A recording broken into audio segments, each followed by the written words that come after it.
Alright, people. I look absolutely terrible today. I don't know why. It's not be my day. Sound like a woman. What am I talking about? And no offense if you're a female watching this. Odds are not a single female will watch anything I do. But anyway, so I've been hearing this conversation come up. And there's a lot of people, a lot of big media guys who, I got nothing against big media guys.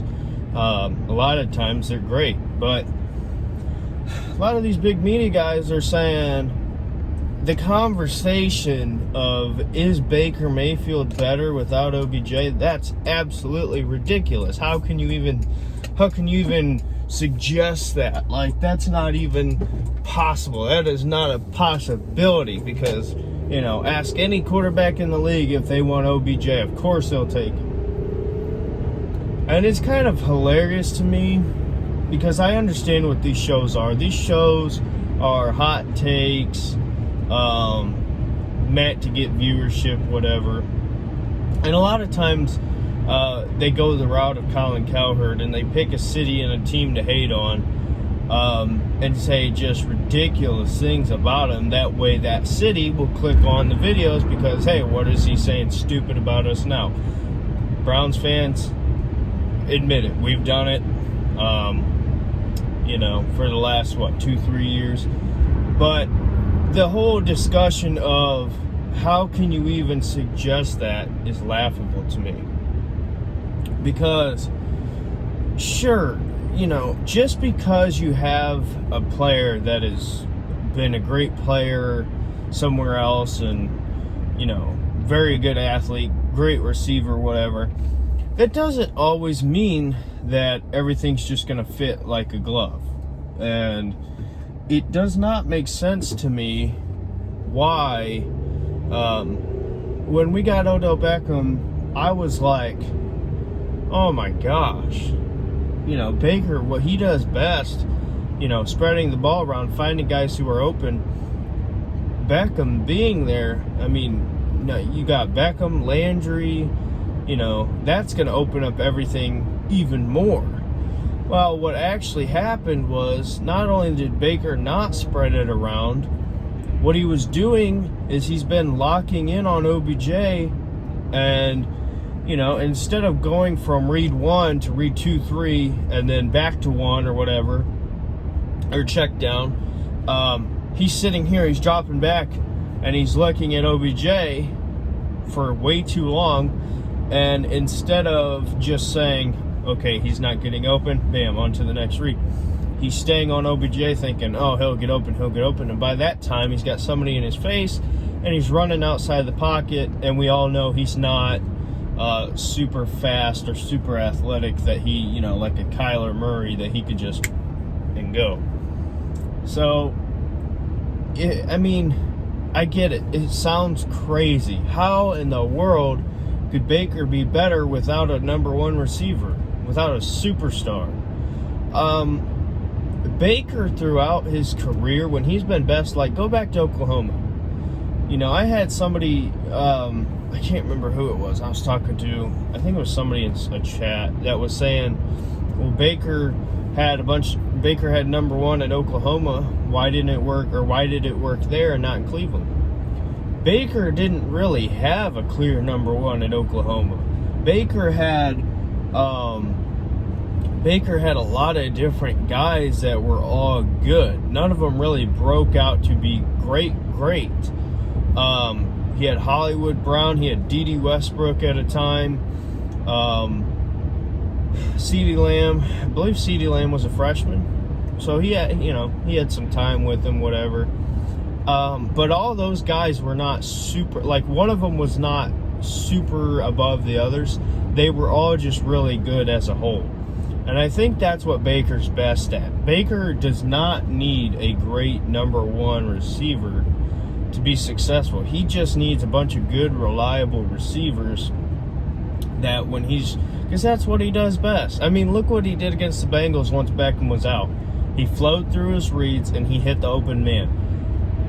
I can't remember the last time that he's taken a check down to Kareem Hunt or whatever, to the tight end, because something wasn't open downfield. And that's what he's supposed to do, and he did that no problems against the Bengals. You know, he went through his reads. If it wasn't there, there's Kareem Hunt. If it wasn't there, you know, check out to Harrison Bryant or David Njoku or whatever. He was just doing what he was supposed to do. So, you know, yeah, it does sound crazy, but at the same time, you know, when you ask the question, are the Browns better without OBJ, it's a loaded question, because the simple answer would be, oh, of course they're not better. You lost a star receiver. But, and by the way, I'm not rooting for him to get injured. That's not what I'm saying at all. But you cannot, the discussion starts and ends with your quarterback. You can only go as far as your quarterback's going to take you. And if Mayfield is performing better without OBJ, that elevates the team. So you would much rather have your quarterback playing at a high level than have a good receiver and your quarterback suck. And I'm not saying that it's clear-cut facts that OBJ is a problem, because I don't think it's OBJ's fault. It's not. It's Baker's fault that he's too mentally weak to be able to just... That's the thing. Honestly, I think it's Baker's ego. Baker's an alpha mentality, and so is OBJ. You see it on the sidelines. Baker, throughout his career, you know, he was a fiery guy. He was the one running down the field on a touchdown. He was the one who was, you know, getting the guys pumped up on the sideline. And since OBJ's been here, that's one of the things that I didn't understand, was what happened to that guy. And then when OBJ went out of the Bengals game, that guy was back. So, you know, I don't know. We certainly need to keep seeing this. If Baker continues to play like he did, especially in the second half against the Bengals, then you'll know for sure. You'll know for sure, because a lot of people are acting like, oh, Baker just flipped the switch, and it was a coincidence that it happened when OBJ was out. It's not a coincidence. It's not a coincidence that when Baker was best was without OBJ year one, and then year two he sucked, and then year three he's been hot and cold, especially more cold than hot, I would say, but he's shown signs. And then when OBJ comes out, he's hot again. It's not a coincidence. Like, I get it. You want to say how stupid that argument is, but there's certainly something to that argument. Like, you can't just say that OBJ's this great player and you're always going to be better with good players. You know, and it's not, I don't think it's a locker room issue. I don't think it's a teammate issue. I think Beckham's a great teammate. I like him a lot. Go back, you can search my videos, go back to when we traded for him. I was thrilled.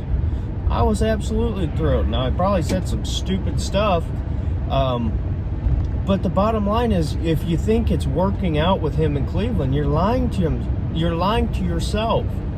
When has it worked out best with OBJ? It was on stupid end-around trick plays. When's the last time that you saw Baker sit back, drop in the pocket, go through his reads, and then hit OBJ deep from the pocket? Not on the run, not when everything was clear and easy for him, just doing your job like what he did against Cincinnati at the end there. It's not working out. It's not. I mean, I hate to say it. I would love it to work out, but it's not. So, you know, I don't know what Beckham's future is. I don't think it will be in Cleveland, though. And it's sad because, you know, I really, really hoped that was going to work out. So, I guess that's it for me. We'll see you in the next video. Bye.